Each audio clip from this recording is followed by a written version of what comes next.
My name is Orad Reshef. I'm a researcher here at the University of Ottawa. I'm actually a postdoc, which means I finished my PhD about a year and a half ago, and I work in applied physics, specifically working in optics. In the first place, I liked physics because it was kind of the only thing I liked. That's a really bad answer, but it's true. I didn't like chemistry and I didn't like anything else. I liked science a lot. Specifically, I remember reading a book about Einstein's theory of relativity, and there's this thing in that book where we all think like we have the same clock and we're on the same time, but it turns out that we're not. So for instance, I can become 10 years older and someone else would not get 10 years older, and so we would meet and I would be 10 years older than him, and that's totally allowed. And I remember thinking, that's crazy that that kind of stuff is allowed. So that piqued my interest, and that's what got me reading more about physics in the first place. So I'm Canadian, and as I mentioned, I did my grad studies in the US, and I really missed being in Canada. So the first thing I did was only look in universities in Canada.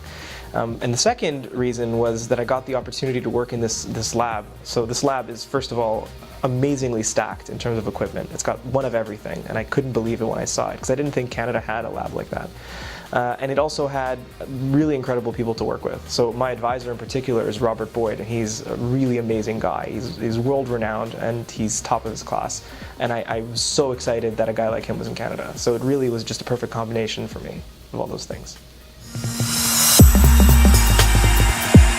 Yeah, I work in what's called metamaterials, so optical metamaterials. So I guess to understand what a metamaterial is, you first need to understand what the index of refraction is. So the number that decides what light does when it goes through something is the index of refraction. I mean, glass has some index of refraction, and that's how we can make glasses.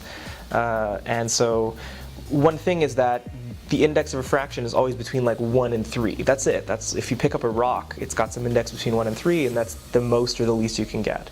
And so what I work on is I work in this room called the clean room, where you can make nano sized stuff, really small. And it's so small that it confuses light, and light doesn't know what's going on, and so it thinks it's an index of refraction that's outside of those values. So a metamaterial is a material that you can't find in nature, and so you can have a material that has an index of refraction of 0 or 10 or -5, and once you have abilities to do things like that, you can do all sorts of crazy stuff, like make an invisibility cloak or make a new type of laser or things like that.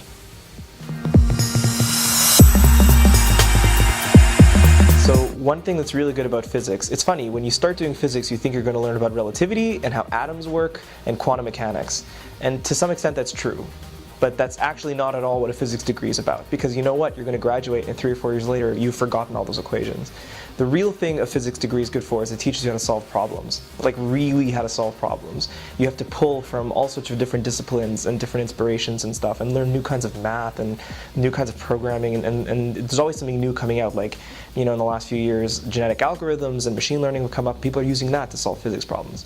So really, the point of physics, though on some level what inspires people to do it is to solve problems that are important, it really is more just about the problem-solving process. So that's what a real physics degree is. That's why I think everyone should do a physics degree. No, that's not true, not everyone should do a physics degree, but that's why I think a physics degree is really valuable.